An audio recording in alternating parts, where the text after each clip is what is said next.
జర్నలిజాన్ని agenda based జర్నలిజంగా ఈనాడు జ్యోతి మార్చడమే చిరాకు. ఎందుకంటే సాక్షి ఓపెన్గా వైఎస్ఆర్ కాంగ్రెస్ పార్టీ పేరుతోనే నడుస్తుంది, రాజశేఖర రెడ్డి బొమ్మతోనే నడుస్తుంది.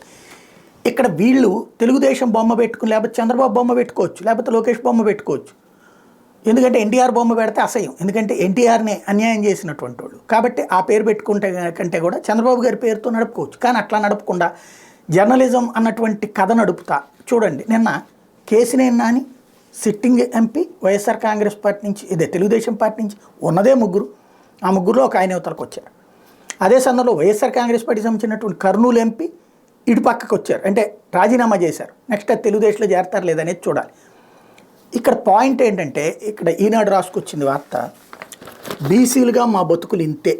ఇది రాయడంలో తప్పులేదు, ఎందుకు ఆయన అన్నారు కాబట్టి రాయాలి, అది ఫ్రంట్ పేజీ పెట్టడంలో కూడా తప్పులేదు. కానీ సీఎం జగన్తో కేసినేని నాని భేటీ, కానీ కేసినేని నాని మాట్లాడినటువంటి మాటలేంటి? చంద్రబాబు నాయుడు గురించి తీవ్రస్థాయిలో విరుచుకుపడ్డారు, లోకేష్ గురించి తీవ్రస్థాయిలో విరుచుకుపడ్డారు. పార్టీ ఎట్లా ఇది బీసీలుగా మా బతుకులు ఇంతే అన్నప్పుడు తెలుగుదేశం పార్టీలో అరాచకమే అని చెప్పి ఆయన అన్నదన్న పెట్టాలి కదా.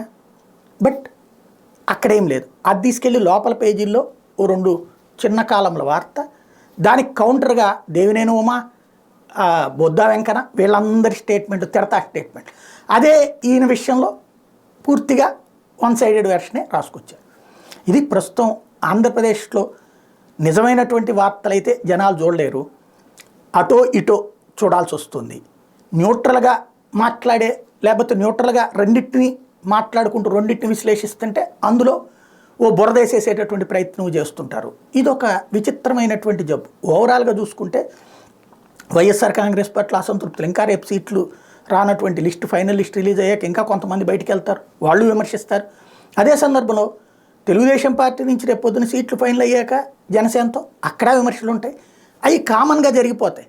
ఫైనల్గా అల్టిమేట్గా ఈ మార్పులు చేర్పులు అనేటువంటిది అధికారంలోకి తెస్తాయా తెలుగుదేశాన్ని, లేదా అధికారాన్ని నిలబడతాయా లేదా వైఎస్ఆర్ కాంగ్రెస్ పార్టీకి, ఇది ఫైనల్గా జనాలు తేల్చాల్సినటువంటి అంశం.